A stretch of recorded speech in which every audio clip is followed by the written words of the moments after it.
किसी का इंतकाल हुआ, इमाम साहब के पास गए, इमाम साहब फला का इंतकाल हो गया है, नमाज जनाजा असर के बाद होगी, आप ऐलान कर दीजिए। इमाम साहब ने माइक लिया, ऑन किया बटन, निहायत ही अफसोस के साथ ये खबर दी जा रही है कि फला का इंतकाल हो गया, नमाज जनाजा बाद नमाज असर फला मस्जिद में अदा की जाएगी। इन्ना लिल्लाहि व इन्ना इलैहि राजिऊन। वक्ते दफन हम मिट्टी देते हैं तो यही पढ़ते हैं, मिन्हा खलकनाकुम व फीहा नुईदुकुम व मिन्हा नुखरिजुकुम। 2 दिन के बाद में किसी ने आके कहा कि फला साहब कहाँ है? कहा अभी तो 2 दिन पहले इंतकाल हो गया, फला कब्रिस्तान में दफन है, नमाज जनाजा असर के बाद फला मस्जिद में अदा की गई थी, आपको नहीं पता? बोले नहीं, मुझे खबर नहीं लगी। मलकुल मौत आए, 2 दिन पहले रूह निकाल के ले गए, मीन्स ही इज डेड, वो मर चुका है, वो इंतकाल हो चुका है। कॉमन सेंस आप लोग के यहाँ यही है। अगर इंसान फतहा में वॉकिंग कर रहा, टॉकिंग कर रहा, माइंडिंग कर रहा, बिजनेस कर रहा है, दे आर अलाइव, वो जिंदा है। और मलकुल मौत आके रूह निकाल के ले गए, कब्रिस्तान में दफन कर दिया, चंद सालों में घास निकल गई, मीन्स दे आर डेड, वो मुर्दा है। यही समझते हैं ना हम लोग। Today I will prove they are totally wrong wrong wrong. आज मैं ये साबित करूंगा कि ये 100% गलत है। रूह निकलने का नाम मौत नहीं है और रूह रहने का नाम जिंदगी नहीं है। दलील कुरान और हदीस की रोशनी में प्यारे मुस्तफा सल्लल्लाहु तआला अलैहि वसल्लम 571 ईस्वी अब्दुल्ला की पीठ से, आमिना के बतन से मकाम बैदा पीर के दिन सुबह सादिक तशरीफ लाए और जब ऐलान नबुव्वत किया, अबू जहल से 1 बार 2 बार 3 बार मान लो मैं अल्लाह का रसूल हूँ, पढ़ लो ला इलाहा इल्लल्लाह मुहम्मदुर रसूलुल्लाह सल्लल्लाहु तआला अलैहि वसल्लम, बार बार कहने के बावजूद अबू जहल नहीं माना। तायरे सिदरत तशरीफ लाते हैं, या रसूलल्लाह ये मुर्दा है, अवमन काना मैतन, या रसूलल्लाह ये मुर्दा है। A question arise in our mind in this palace named Fataha. Abu जहल हाथ पांव काम कर रहे हैं उसके, इस्लाम सेड ही इज डेड, ये मुर्दा है। अबू जहल के बदन में रूह बाकी है, इस्लाम बोल रहा है ये मुर्दा है। आप सुन रहे हैं? मलकुल मौत आए नहीं, रूह निकाल के ले नहीं गए। नकीरैन ने सवाल नहीं किया कि मन रब्बुका मा दीनुका मा कुंता तक़ूलु फी हक़्क़ि हाज़ा रजुल, इस्लाम सेड ही इज डेड। उसकी बीवी है, बच्चे है, प्लानर है, किलर है, हुजूर सल्लल्लाहु अलैहि वसल्लम के कत्ल का प्लान कर रहा है, मक्के में घूम फिर रहा है, ऐलान कर रहा है कि जो मार के लाएगा नबी का सर उसको 100 ऊंट दिए जाएंगे। But Islam said he is dead. उसकी जुबान बोल रही है मगर इस्लाम ने क्या कहा? वो मुर्दा है। इससे क्या साबित हुआ? रूह निकलने का नाम मौत नहीं है और रूह की बका का नाम जिंदगी नहीं है। अबू जहल के बदन में रूह बाकी है, जीते जी इस्लाम ने कहा मुर्दा है। और किसने कहा? जिब्रील अलैहिस्सलाम ने। और जिब्रील अलैहिस्सलाम कभी झूठ नहीं बोलते हैं। हुजूर सल्लल्लाहु तआला अलैहि वसल्लम पर कुरान नाजिल हुआ, कुरान झूठा नहीं है, नबी झूठे नहीं है। दुनिया की तमाम किताबों में सच्ची किताब का नाम कुरान मुकद्दस है, जिसकी हेडिंग है ज़ालिकल किताबु ला रैब फीह। शक की गुंजाइश भी नहीं है इस किताब के अंदर। इस्लाम ने कहा अबू जहल की रूह की बका के बावजूद ये मुर्दा है। अच्छा, ये बात क्लियर हो गई कि जिसके पास रूह हो वो जिंदा है। फतहा में ये कोई जरूरी नहीं, झारखंड में वो जिंदा हो ये कोई जरूरी नहीं, इंडिया में वो जिंदा हो क्योंकि रूह बाकी है, बीवी है, बच्चे है, कारोबार कर रहा, बिजनेसमैन है, ये कोई जरूरी नहीं है। और आगे चलें। 1 हिजरी 2 हिजरी 3 4 5 6 7 8 9 10 20 30 40 50 60 61 हिजरी करबला की धरती हजरत अली असगर के हल्क को तीर पार कर चुका। इस्लाम बोलता है जिंदा है। हजरत जुहैर बिन कीन की रूह मलकुल मौत ले जा चुके, इस्लाम बोलता है जिंदा है। हजरत मुस्लिम बिन अकील शहीद हो गए, इस्लाम बोलता है जिंदा है। हजरत हुर जा चुके, इस्लाम बोलता है जिंदा है। हजरत इमाम हुसैन बदन करबला में, सर दमिश्क में, इस्लाम बोलता वला तक़ूलू लिमन युक़्तलू फी सबीलिल्लाहि अमवात। सवाल पैदा होता, ए अबू जहल तू जीते जी मर कैसे गया? और ए करबला वाले आका, मरने के बाद भी आप जिंदा कैसे हैं? मिजाजे अबू जहल ने जवाब दिया, अदावते मुस्तफा ने मुझे जीने नहीं दिया,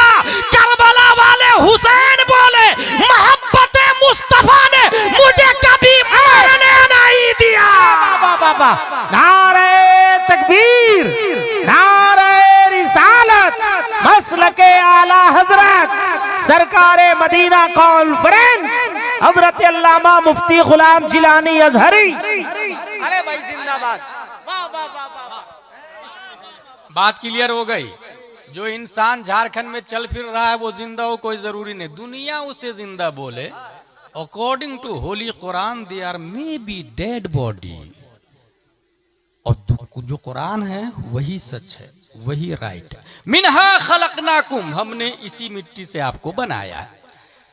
तफसीर में ये आया है कि जो इंसान जहां की मिट्टी से बनता है वहीं दफन होता है। कैसे बनता, कैसे? हदीस शरीफ, इन्ना अहदकुम युजमउ खल्कुहु फी बत्नि उम्मिही 40 यौमन नुतफह थुम्मा यकूनु अलका मिस्ला ज़ालिक थुम्मा यकूनु मुद्ग़ह मिस्ला ज़ालिक थुम्मा युरसिलु अल्लाहु इलैहि अल-मलक फयनफखु फीहि ar-रूह व यु'बरू बिअरबइ कलिमात बिकतबि रिज़्क़िही व अजलिही व अमलिही व शक़िय्युन अव सईद। 40 तिया 120 दिन के बाद रूह फूकी जाती है, हदीस शरीफ में आया है। उससे पहले बच्चा माँ के पेट में नुतफा, अलका और मुद्गा की शक्ल में होता है। जब रब्बे कदीर किसी इंसान की मूर्ति माँ के पेट में बनाता है तो जिब्रील से फरमाता है जा फला जगह की मिट्टी लाके उसकी माँ के पेट में उसकी मूर्ति को बनाओ। हुवल्लज़ी युसव्विरुकुम फिल अरहाम कैफ़ यशा। रब जैसा चाहता मूर्ति बनाता मां के पेट में। अच्छा, मिट्टी लाते इस्राइल अलैहिस्सलाम, एक जात है जिसकी मिट्टी जिब्रील अलैहिस्सलाम लेकर के आए हैं, और उस जात को हम लोग मुहम्मद रसूलुल्लाह सल्लल्लाहु तआला अलैहि वसल्लम कहते हैं। इसका मतलब ये हुआ, ये जो कब्रिस्तान में जो लोग दफन है ना वो यहीं की मिट्टी से पैदा हुए हैं। यहाँ से मिट्टी लेके फरिश्ता ने माँ के पेट में उसकी मूर्ति बनाई, वो इंसान पैदा हुआ। रूह कब डाली गई थी? 120 दिन के बाद में। 120 दिन के बाद में यहाँ एक पॉइंट है, 120 दिन के बाद में रूह डाली जाती और 4 चीजों का हुक्म दिया जाता है। उक्तुब बेकतबे रिज़्क़िही, खाएगा क्या, पिएगा क्या, कपड़ा क्या पहनेगा, मकान एक बनाएगा कि 2 बनाएगा, फतह में बनाएगा या फिर हजारीबाग में या कोडरमा में बनाएगा। रिज़्क़ की तारीफ की गई है, अल्लज़ी युंतफ़उ बिह युक़ालु बिल्लुग़तिल अरबिय्या रिज़्क़। मताए जिंदगी को रिज़्क़ कहा जाता है। 120 दिन में ये लिख दिया जाता है। कब मरेगा, 1 दिन के बाद में मरेगा या 100 साल जिएगा, ये फतह में ये लिख, अल्लाह लिखवा देता है 120 दिन में। आमाली ही, काम क्या क्या करेगा, प्राइवेट नौकरी या गवर्नमेंट जॉब, ये भी लिख। बिजनेसमैन या खेती बाड़ी, ये भी लिख। वह शकीन और सईद, शरीफ होगा या कमीना होगा, ये भी लिख। ये 4 चीजें लिख दी जाती है। यहां एक बात मैं लोगों को बताता हूं कि अगर आप चाहते हैं कि आपका बच्चा नेक बने तो 120 दिन से पहले मुसल्ला बिछाए, माँ बाप दोनों मिलके 2 रकात नमाज पढ़े और फिर दुआ करे, मौला कल तू मेरे बेटे की तकदीर लिखेगा, मेरे बच्चे की तकदीर लिखेगा, मेरे बच्चे की तकदीर में जाहिल होना नहीं मुजाहिद मिल्लत होना लिख दे। मौला तू कल मेरे बेटे की तकदीर लिखेगा, मेरे बेटे की तकदीर में जुआरी होना नहीं हाजी होना लिख दे। अब जो अल्लाह नबियों को पैदा किया वो हजारों मुजाहिद मिल्लत पैदा करने पर कादिर है, दर्जनों गौस और अब्दाल पैदा करने पर कादिर। बईद नहीं है कि फतहा में कल हो के गौस पैदा हो, ये मुहालात से नहीं मुमकिनात से भाई साहब, मुमकिनात से। ये हमारे उलमा जानते हैं, मैं आप लोग को बता रहा हूं। तो 120 दिन से पहले दुआ कर लेंगे ना तो अल्लाह तबारक व तआला देखता है कि मेरी बंदी, मेरा बंदा ये दुआ कर रहे हैं फरिश्ता, इसके बच्चे की तकदीर में मुत्तकी परहेजगार होना लिख दे, मुफ्ती होना लिख दे। इसकी 1 दिन की उम्र मत देना, इसकी उम्र 100 साल की लिख दे। 1 दिन के बाद बच्चा मर जाता ना तो औरतें बहुत शिकायत करती है, मैंने क्या गलत किया था, एक ही तो बेटा था, उसको भी मार दिया तूने, 1 ही दिन के बाद मार दिया। ना, उसका था, उसने ले लिया। अगर आपको चाहिए था तो आप 120 दिन से पहले दुआ कर लेते। हाँ, एक और तरीका है हमारे पास में, अगर तकदीर लिखा गई है, जिस तरीके से अगर आप मस्जिद बनाते हैं या स्कूल बनाते हैं, अभी जमजम शाही ने मुझे दिखाया कि वो बना रहे हैं, क्या बना रहे हैं, एक इदारा बना रहे हैं, अबरारुल उलूम वेलफेयर ट्रस्ट, जिसके तहत एजुकेशन भी होगा, चैरिटी का काम भी होगा, बायलॉज बनता है। कोई भी सोसाइटी बनती है तो बायलॉज बनता है, उसके नियम होते, सिस्टम होते। 100 साल के बाद में अगर कोई अहले हदीस कब्जा कर लिया, आप जाके सीधा कलेक्टर को बोले कि ये बायलॉज है और इसमें लिखा हुआ है रूल नंबर 9, इसके अराकीन सिर्फ और सिर्फ सुन्नी सहीउल अकीदा मसलक आला हजरत वाले होंगे। 100 साल के बाद भी कलेक्टर के बाप को वही डिसीजन देना पड़ेगा जो बायलॉज में लिखा हुआ है। तकदीर में जो लिख गया वो तो फिक्स हो गया, लेकिन तकदीर अब बदलना चाह रहे हैं। कोई शराब पी रहा है, जुआ खेल रहा, फतह में माँ बाप परेशान है, बदलना चाह रहे हैं तो क्या करे, मजबूर महज नहीं है। अल्लाह तबारक व तआला ने एक ऑप्शन दिया है।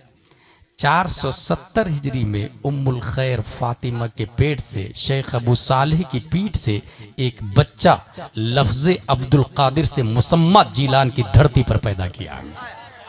और शेख अब्दुल कादिर को रब्बे कदीर ने वो पावर दिया, वो कुव्वत दिया कि तकदीर के जो बायलॉज है वो जिस दफ्तर में रखा हुआ है उस दफ्तर का रजिस्ट्रार शेख अब्दुल कादिर जिलानी को बना दिया है। और ये मैं नहीं कहता, अच्छे रजा, प्यारे रजा, आलिम रजा, फाजिल रजा, अल्लाह की रजा, सहाबा की रजा। 10 शव्वाल 1272 हिजरी 14 जून 1856 ईस्वी में नकी अली खां की पीठ से बरेली की धरती पर तसर्रुफात की करवटें लेता हुआ पैदा होने वाला इमाम अहमद रजा खान इरशाद फरमाते हैं कि अल्लाह ने मेरे गौस को तकदीर के रजिस्टर का मालिक और हाकिम बनाया है। वो रकम तराज है। मेरी तकदीर बुरी हो तो भली कर दे के है, मेरी तकदीर बुरी हो तो भली कर दे के है।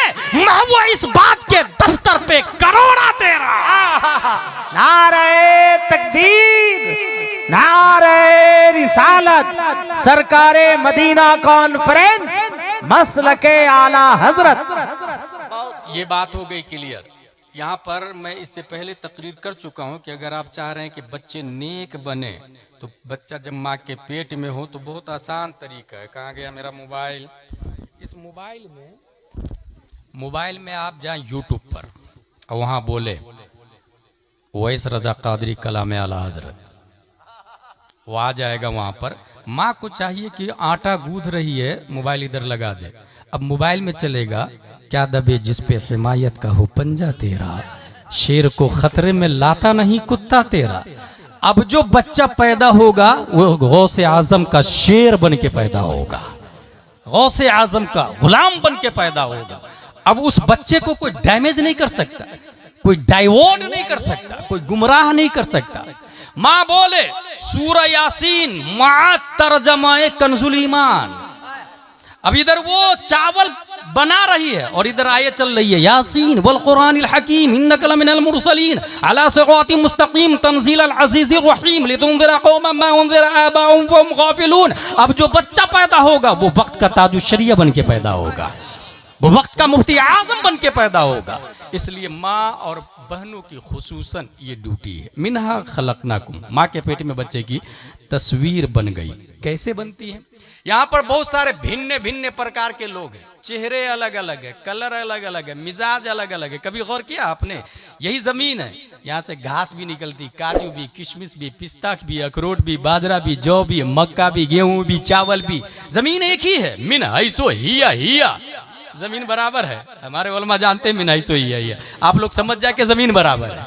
तमाम जमीन जब बराबर है तो ये काजू कहाँ से निकल गया भाई? ये पिस्ता कहाँ से निकला? ये चावल कैसे निकल रहा है? वजह यह है कि अगर जमीन को चावल से निस्बत हो जाए तो वो जमीन चावल में बदल जाती है। जमीन को अगर काजू से निस्बत हो जाए तो वो जमीन काजू में बदल जाती है। जमीन को अगर पपैयाज से निस्बत हो जाए तो वो जमीन पपैयाज में बदल जाती है। यही से ये बात भी समझ में आ गई कि इन जमीन के जितने मिजाज है उतने ही मिजाज इंसान के हैं, और जमीन के जितने कलर है उतने ही कलर इंसान के हैं।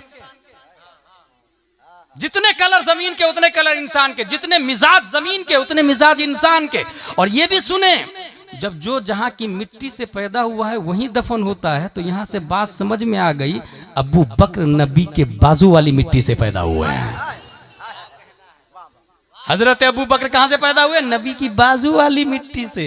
उनके बाजू से हजरत उमर फारूक आजम। लेकिन एक सवाल पैदा होता है कि फतह में एक इंसान पैदा हुआ, गया हज करने के लिए और मदीने में इंतकाल कर गया। अब वो कहां की मिट्टी से पैदा हुआ था भाई साहब? मुफस्सिरीन इसकी तफसीर लिखते हैं, जब रब्बे कदीर माँ के पेट में उसकी तस्वीर बना रहा था तो तस्वीर में फतह की मिट्टी नहीं मदीने की मिट्टी का इस्तेमाल फरमाया था। इसलिए रहे पैदा तो यहां होगा लेकिन दफन मदीने में होगा। पैदा कहीं भी हो, जहां की मिट्टी लगी है वहीं वो इंसान मदफून होगा। मिनहा खलकनाकुम, हमने आपको इसी मिट्टी से पैदा किया है। अब जब हम लोग मिट्टी से बने हैं तो मिट्टी की दीवार देखी होगी आप लोगों ने, चंद साल चलती है। ये जमीन से मिट्टी उठाए और उसको ताकतवर हाथों से मसले और फिर फूंक मारे, पूरी मिट्टी हवा में तहलील हो जाती है। मगर वही 1000 ग्राम मिट्टी को, 2000 ग्राम मिट्टी को मखसूस फार्म में रख करके अगर पका दे तो वो ईंट बन जाती है। अब उस ईंट से लाल किला बनता है, ताजमहल बनता है, मकान बनता है, बुर्जुल खलीफा बनता है। बुर्जुल मलिक की तैयारी चल रही है, आप लोग को पता है? बुर्जुल खलीफा से बड़ा बन रहा है बुर्जुल मलिक। और अभी तक नासा का नाम सुन रहे थे ना आप लोग, अभी नासा को पीछे छोड़ दिया टेस्ला कंपनी ने। वो एक ऐसा मोबाइल निकाला जिसमें रिचार्ज की जरूरत ही नहीं पड़ेगी, वैसा मोबाइल निकाला जिसमें जो सिम लेस है, सिम ही नहीं होगा उसके अंदर, इलेक्ट्रॉनिक सिम, नंबर सिर्फ रहेगा, सन से रिचार्ज होगा, धूप से जेब में मोबाइल रखा हुआ है, रिचार्ज हो जाएगा अपने आप। और सिर्फ जमीन पर नहीं बल्कि मरीख पे भी चलेगा और चांद पे भी चलेगा वो मोबाइल। कौन निकाल रहा? टेस्ला वाला। हासिल ये कि एक दूसरे को बीट करता है, एक दूसरे का ताक़ुब करता है, एक दूसरे को पीछा करता है। मिन्हा खलकनाकुम, हमने इस मिट्टी से आपको बनाया। अब उस मिट्टी को ईंट की शक्ल में अब पका दिया आपने। अब उस ईंट से इंसान बुर्जुल खलीफा बना या लाल किला या ताजमहल सालों साल से चलता है।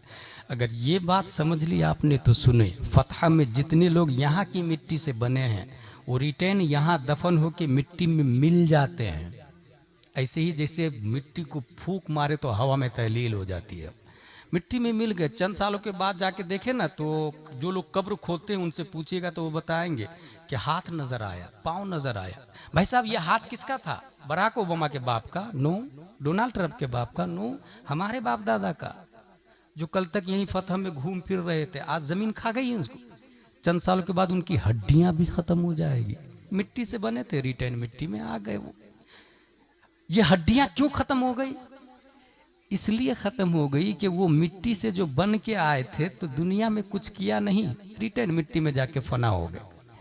अब अगर जिस तरीके से ईंट को आग में पका दिया गया तो उसकी वैलिडिटी बढ़ गई। अब वो फूंक से नहीं उड़ती ईंट, वो लाल किले में लग गई, वो ताजमहल में, वो बुर्जुल खलीफा में। वो ईंट अगर किसी मकान में लग जाए तो 1-2 दिन में नहीं, 100 साल तक चलती। मस्जिद में लग जाए हजारों साल तक चलती। क्यों भाई? तू भी तो मिन ही सो ही मिट्टी था, तेरे अंदर ये खूबी कहां से आ गई? ईंट ने जवाब दिया, मैंने अपने वजूद को आग में पकाया है, नतीजतन अल्लाह ने मुझे उसके वजूद को इतना मजबूत कर दिया, इतना मजबूत कर दिया कि आम मिट्टी से उसकी हैसियत बदल गई। यही वजह है कि अब वो मरता है तो जमीन नहीं खाती है, बल्कि जमीन मैली नहीं होती, कफन मैला नहीं होता। मुस्तफा के गुलामों का कभी वजूद मैला नहीं होता, क्योंकि अपने वजूद को इश्क़ मुस्तफा में फना कर दिया है। तो रब्बे कदीर ने ऐसो ही के बारे में कहा है, वला तक़ूलू लिमन युक़्तलू फी सबीलिल्लाहि अमवात। यही वजह है कि 1300 साल हो गए इमाम आजम जिंदा है, 800 साल हो गए गौसे आजम जिंदा है, हाँ 700 साल हो गए ख्वाजा गरीब नवाज जिंदा है। चंद साल पहले ताजुश शरिया का इंतकाल हुआ। यकीन ना हो तो कब्र खोदो, जैसे कल नजर आ रहे थे वैसे आज नजर आएंगे। नारे तकबीर, नारे रिसालत, मसलके आला हजरत जिंदाबाद। बात आसान कर रहा हूं मैं, कोई हार्ड बात तो नहीं कर रहा हूं। जो शख्स अपने आप को इश्क़े मुस्तफ़ा में फना करेगा, और इश्क़े मुस्तफ़ा में फना करने का तकाजा क्या है? उनकी औलादों से मोहब्बत करेगा, उनके वारिसीन से मोहब्बत करेगा। आज भी 1400 साल हो गए, मस्जिद नबवी में नबी ने मिंबर पे चढ़ के जो बात बताई थी हो बहु बगैर जबर जेर पेश बदले, ये हमारे उलमा बताते हैं। 1400 साल हो गए, ये हमारे उलमा बताते हैं। तो इश्क का तकाजा ये है कि हुजूर सल्लल्लाहु ताला अलैहि वसल्लम के जो जानशीन वारिसीन और सादात इज़ाम है, अपने वजूद को, अपनी मोहब्बत, उनकी मोहब्बत दिल में लाके, इसी को आला हजरत ने कहा, ऐ इश्क तेरे सदक़े जलने से छुटे सस्ते, जो आग बुझा देगी वो आग लगाई है। मिनहा खलकनाकुम, इसी मिट्टी से हमने आपको बनाया, वफीहा नुईदुकुम, इसी में लौटाएंगे। अच्छा, अब लौटाने की कैफियत को देखते हैं।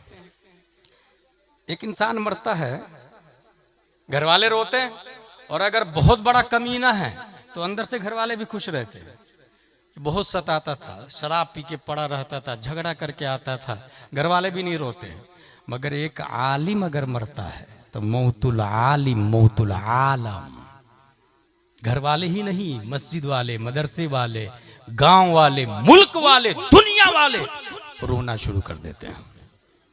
जाने की कैफियत अलग होती है। अब गया इंसान कब्र के अंदर, 10 एकड़ जमीन खरीदा था, बेटे की शादी में उसने क्या किया था, एक बोलेरो दे दो क्योंकि मेरा बेटा MBBS है, ठीक है भाई, एक कोई अपनी नीची हैसियत वाला अल्टो दे देना भाई। सवाल ये पैदा होता है कि हम जब निकाह करते हैं तो जानते हैं इमाम साहब क्या पढ़ाते हैं, सिक्के राइजुल वक्त अलावा नानो नफका के दैन मर 7,786 या 50,786, क्या आपने कबूल किया? हाँ मैंने कबूल किया। लफ्ज देखिएगा, सिक्के राइजुल वक्त यानी जो करेंसी चल रही है, अलावा नानो नफका के, खाना पीना ये शौहर के जिम्मे है, उसके अलावा दैन महर देना होगा शौहर को। खाना पीना किसके जिम्मे है? शौहर। जूं ही कहा कबूल है, बीवी का खाना पीना मर्द पे वाजिब हो जाता है। घर भी, मकान भी, कपड़े भी, मेकअप भी, सब वही ला के देगा। लेकिन जो इंसान 5 लाख जहेज में लेकर के आया है तो वो 5 साल का खर्चा तो यूं ही लेके आया, तो 5 साल तक बीवी की कमाई खाया ना वो, तो फिर अलावा नानो नफका के कहाँ हुआ? बीवी की कमाई खा रहा है ना वो, तो अलावा नानो नफका के झूठा निकाह पड़ रहा हो। 5 साल के बाद बोले अलावा नानो नफका के, 5 साल की कमाई तो लेकर के आया है। और जब नानो नफका मर्द पे वाजिब है, इसीलिए कुरान शरीफ ने मर्द को हाकिम बनाया औरतों का। कुरान शरीफ में आया अर्रिजालु क़व्वामूना अलन निसा, क्योंकि वो कमाता है, वो खिलाता है। और जब बीवी की कमाई लेकर के, बीवी की तरफ से पैसा लेकर के आया, तो फिर अन्निसा व क़व्वामा अला रिजाल होगा। नतीजतन तबाही आती है, करप्शन होता है, डिवोर्स होते हैं, तलाक हो जाती है, झगड़े होते हैं। इसलिए ओरिजिनल मर्द वो है जो जहेज में बीवी के अपने ससुर से पैसा नहीं लेता है। जिसने पैसा लिया समझ जाए ओरिजिनल मर्द नहीं हो, क्योंकि मर्दानगी ये है कि मैं खिलाऊंगा, तू घर की जीनत मत, मैं बाहर खूनो पसीना बहा करके हलाल की कमाई लाऊंगा और मैं तुझे खिलाऊंगा, तू घर में के अंदर रहेगी। ये एक मर्द की गैरत होती है। वो भी खूब पैसे लिया, बिल्डिंग बनाया, अब जा रहा है। भाई साहब सब जानते हैं कि खाली हाथ जाता है, कोई कुछ लेके जाता है। गुलसिता में गालिब बनाया, सिकंदर ने कहा था मेरे हाथ दोनों कफन से बाहर कर देना। क्यों भाई, क्यों बाहर कर देना? बोले ताकि दुनिया को पता चल जाए पूरी दुनिया का राजा था मैं, मगर गया मैं खाली हाथ गया। शेख सादी ये भी कहते हैं जहां है बिरादर नमानत बकस, दिल अंदर जहां आफरी बंदोबस्त, मकुन तक या बरमुल के दुनिया व पुष्ट के बिसियार कस चूतू परवरद व कुछ। तुझ जैसे हजारों लोग इस जमीन पे परवरिश पाए हैं और जमीन सबको खा गई है। इसलिए दिल लगाना है तो जिसने जमीन बनाई उस खालिक से दिल लगा, जिसने जमीन बनाई उस जाते गिरामी से दिल लगा। इंसान तन्हा खाली हाथ जाता है, मगर यहीं पर आला हजरत रदी अल्लाह ताला फरमाते हैं कि हर शख्स खाली हाथ नहीं जाता है। अगर अपने वजूद को इश्क़ मुस्तफ़ा की भट्टी में पका दिया है तो लहद में इश्क़ रुखे शह का दाग लेके चले, अंधेरी रात सुनी थी चराग लेके चले। वो अकेला नहीं जाता, इश्क़ मुस्तफ़ा का चराग साथ में जाता। मरने वाले से सवाल, मन रब्बुका, हु इज योर लॉर्ड, मा दीनुका, व्हाट इज योर रिलीजन, मा कुंत तक़ूलु फी हक़्क़ि हाज़ा रजुल, वो सेइंग अबाउट दिस मैन, इस मर्द के बारे में क्या कहते थे। पास्ट कंटिन्यूअस, प्रेजेंट का लफ्ज नहीं आता, कहते थे, माजी इस्तिमरारी हमारे उलमा जानते। मन रब्बू का, एक पॉइंट की बात बता रहा हूं आपको। मन रब्बू का जवाब दिया रब्बी अल्लाह, मेरा रब अल्लाह है। That is clear, result out should be, मामला हल हो गया ना, इसका रब अल्लाह है। गैब की तरफ से आवाज आनी चाहिए, हादा अब्दी फफरिशू मिनल जन्नह वल्बिसू मिनल जन्नह वफ्तहू लहू बाबन इलल जन्नह, ये मेरा बंदा है, जन्नत का दरवाजा खोलो, जन्नत का कपड़ा पहनाओ। But there is no no no no any voice, कोई आवाज नहीं आती। दूसरा सवाल, मा दीनों का, तेरा दीन क्या है। जवाब दिया दीनिल इस्लाम, मेरा दीन इस्लाम है। अब तो मसला हल हो गया ना, अब तो जवाब आनी चाहिए, ये बंदा नेक है, जन्नती है, जन्नत में भेज दो। नहीं, तीसरा सवाल जानते हैं क्यों। मन रब्बुका का जवाब दिया रब्बी अल्लाह, मेरा रब अल्लाह है। तो आपको क्या लगता है ये जवाब सिर्फ मुसलमान का है। बराक ओबामा भी यही बोलता है मेरा रब अल्लाह है, डोनाल्ड ट्रंप भी यही बोलता है मेरा रब अल्लाह है, नेतन याहू का भी अकीदा यही है मेरा रब अल्लाह है। इजराइल क्या कहते हैं, मेरा रब अल्लाह, मेरे नबी हजरत मूसा अलैहिस्सलाम। क्रिश्चियनों का, अमेरिका वालों का कहना मेरा रब अल्लाह, मेरे नबी हजरत ईसा अलैहिस्सलाम। इसलिए अल्लाह ने इन दोनों को छांटने के लिए दूसरा सवाल रखवाया, यहूदी तो नहीं है तू, नसरानी तो नहीं है तू, माँ दीनों का, तेरा दीन क्या है। जवाब दिया दीनिल इस्लाम, नहीं मैं यहूदी नहीं, नसरानी नहीं हूं, मैं मुसलमान हूं। अब तो बात आउट हो जानी चाहिए कि ये बंदा मुसलमान है, इसका रब अल्लाह है। मगर नहीं, क्योंकि हमारा रब जानता है कि मेरा दीन इस्लाम है। ये सिर्फ मुसलमान थोड़ी बोलता, ये शिया भी बोलता है, ये राफजी भी बोलता है, मुअतज़िला भी बोलता है, खवारिज भी बोलता है, वहाबी भी बोलता है, मुनाफिक भी बोलता है, देवबंदी भी बोलता है, अहले हदीस बोलता है। रब ने इसको भी छांटने के लिए तीसरा सवाल रखवाया, मा कुन्ता तक़ूलु फ़ी हक़्क़ि हाज़ा रजुल, नबी के बारे में क्या कहते थे। क्या ये कहते थे कि नबी मर के मिट्टी में मिल गए, या फिर ये कहते थे तू जिंदा है वल्लाह, तू जिंदा है वल्लाह। नबी के बारे में क्या कहते थे, पीठ पीछे का इल्म नहीं है, या फिर ये कहते थे तुझ पर किताब उतरी तिबियानन लिकुल्लि शै, तफसील जिसमें मा अबर व मा गबर की है। इस नबी के बारे में क्या कहते थे। तीसरा सवाल, आप यकीन जान ले, ये तीसरा सवाल जो होगा ये वही देगा जो नबी को पहचानेगा।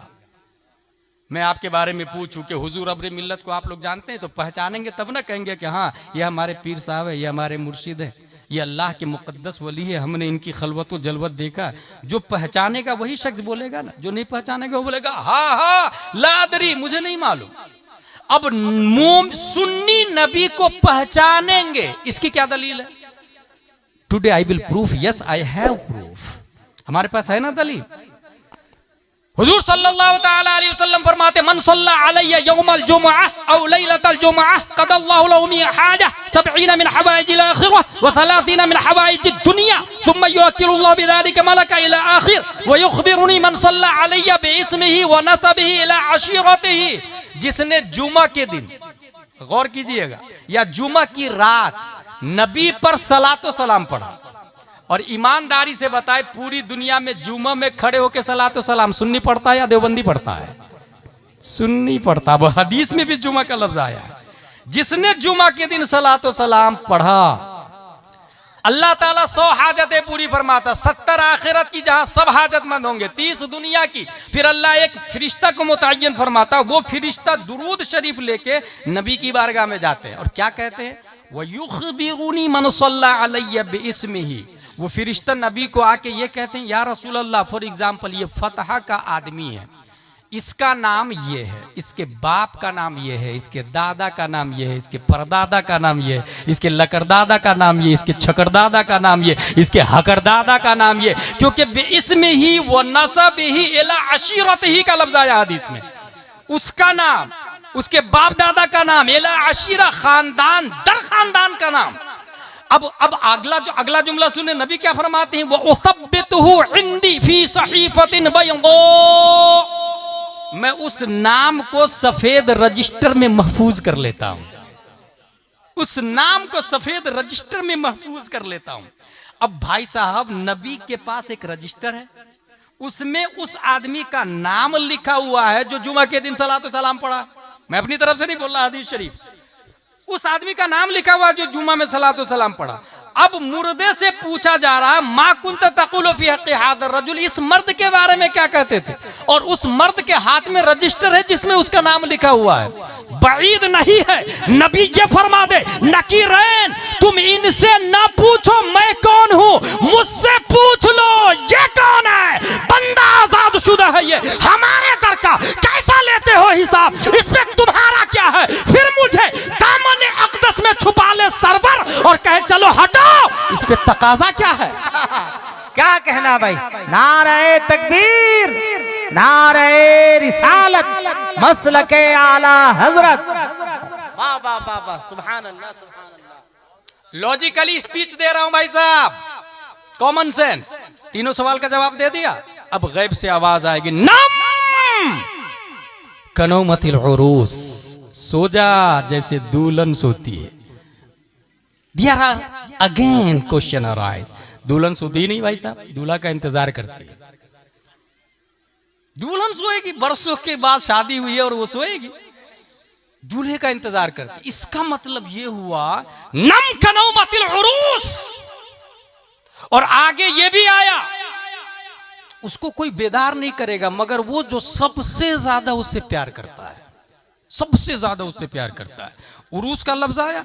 अब यहां पर एक बात ध्यान में रखिएगा, उरूस कहते हैं दुल्हन को, अरीस कहते हैं दूल्हा को, और ये दोनों बने हैं उर्स से। उर्स मस्दर है, जैसे इल्म से आलिम बना, फजल से फाजिल बना, शर्फ से शारिफ बना, क्रिकेट से क्रिकेटर बना, प्ले से प्लेयर बना, ऐसी उर्स से अरूस बना। इसका मतलब यह हुआ कि ये जो सुन्नी लोग उर्स रज़वी, नूरी, चिश्ती, कादरी, हनफी मनाते हैं, ये हदीस शरीफ में मुश्तक की सूरत में मौजूद है। ये बेवकूफ हमको लॉलीपॉप देते हैं कि उर्स कहाँ लिखा हुआ है। ये लिखा हुआ है ना, नम कनौमतिल उरूस। उरूस बगैर उर्स के बन ही नहीं सकता, मगर वो ये कहते हैं कि ये तुम्ही लोग को नजर आ गया हदीस शरीफ में उर्स का लफ्ज, हमें तो नजर नहीं आता। उसका जवाब ये है कि भाई साहब ये बोला किसके लिए गया है, गैब से जो आवाज आई किसके लिए, जो तीनों क्वेश्चन का आंसर दिया है, जो तीनों सवालों का जवाब दिया है, उसके लिए उर्स का लफ्ज आया। अब बात समझ में आई अशरफ अली थानवी का उर्स क्यों नहीं होता, क्योंकि तीनों सवालों का जवाब नहीं दिया उसने। रशीद अहमद गंगोही का उर्स नहीं होता, कासिम नानवतवी का उर्स नहीं होता, खलील अहमद अम्बेडवी का उर्स नहीं होता, ताहिर गयावी का उर्स नहीं होता। उर्स होता है गौसे आजम का, तीनों सवालों का जवाब दिया है। उर्स होता है ख्वाजा गरीब नवाज का, तीनों सवालों का जवाब दिया है। उर्स होता है आला हजरत का, तीनों सवालों का जवाब दिया है। उर्स होता है मुफ्ती आजम का, तीनों सवालों का जवाब दिया है। उर्स होता है ताजुश शरिया का, तीनों सवालों का जवाब दिया है। पता ये चला जिनका उर्स होता है वो जन्नती है, जिनका उर्स नहीं होता है, जो हुर्मत का फतवा लगाते हैं, वो मुर्दा और जहन्नमी है। नारे तकबीर, नारे रिसालत, फैज़ाने आला हजरत, मसलके आला हजरत। बहुत खूब मुफ्ती साहब, वाह वाह वाह। अच्छा, उर्स होगा कैसे ये भी सुन ले। मिन्हा खलकनाकुम व फीहा नुईदुकुम की बात चल रही है।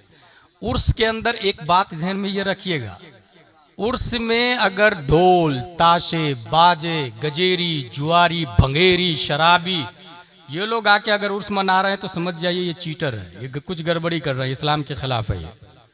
उर्स में गाने बाजे, ढोल, ताशे नहीं होना चाहिए, शरअ के दायरे में हो उर्स, कवाली नहीं होनी चाहिए।